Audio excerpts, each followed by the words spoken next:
Ang pagboto ay karapatan ng bawat mamamayang Pilipino. Para mabigyan ng parehong pagkakataon ang bawat Pilipino, saan man ito naroroon sa mundo, na maisakatuparan ang karapatang ito, meron tayong tinatawag na overseas voting. Kaya sa mga kababayan natin na nasa ibang bansa sa panahon ng eleksyon, pwede pa rin kayong makaboto. Ang kailangan nyo lang gawin ay magparehistro bilang overseas voter. Kung ikaw ay Pilipino, 18 taong gulang na, o maglalabing-8 taong gulang sa araw ng eleksyon, nasa abroad sa panahon ng botohan, at hindi diskwalipikado ng batas, maaari kang magparehistro bilang overseas voter.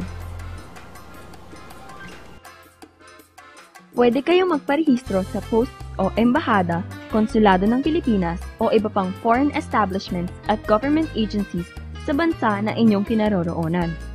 Para malaman ang lokasyon ng embahada o konsulada sa bansang inyong kinaroroonan, maaari nyo itong tignan sa www.dfa.gov.ph.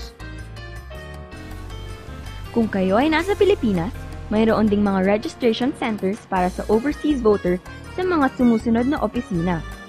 Sa DFA Office of Consular Affairs na matatagpuan sa Asiana Business Park, Macapagal Avenue, Pasay City. Sa Commission on Filipinos Overseas sa May Quirino Avenue, Manila.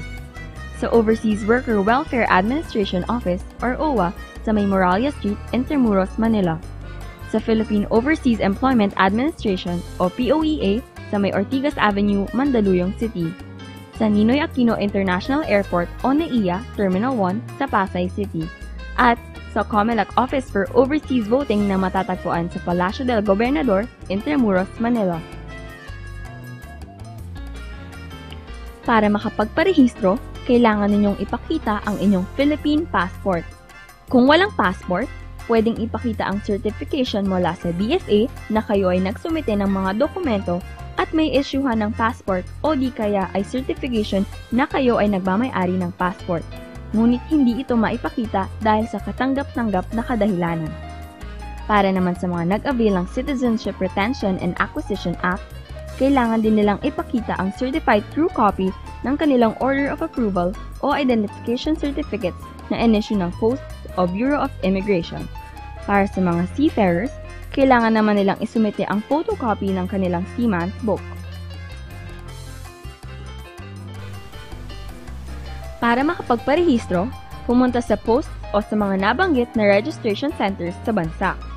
Huwag kalimutan dalhin ang requirements tulad ng passport at iba pang kinakailangang dokumento. Kumuha ng Overseas Voter Form o OVF number 1 at sagutan ito. Pwede ring i-download ang form mula sa COMELEC website www.comelec.gov.ph. Isumite ang nasagutang application form at magpa-biometrics.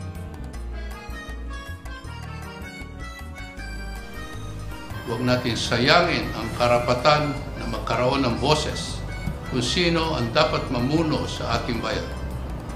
Ang boto ng bawat isa ay makakatulong upang maisulong ang tunay na demokrasya at pagbabago sa ating bansa.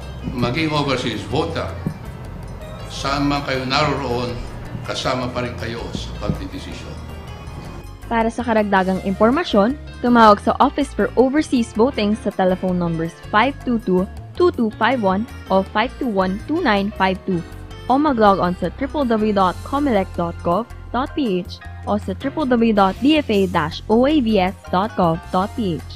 Ang material na ito ay ginawa ng COMELEC Education and Information Department sa pakikipag-ugnayan ng COMELEC Office for Overseas Voting at Department of Foreign Affairs Overseas Voting Secretariat.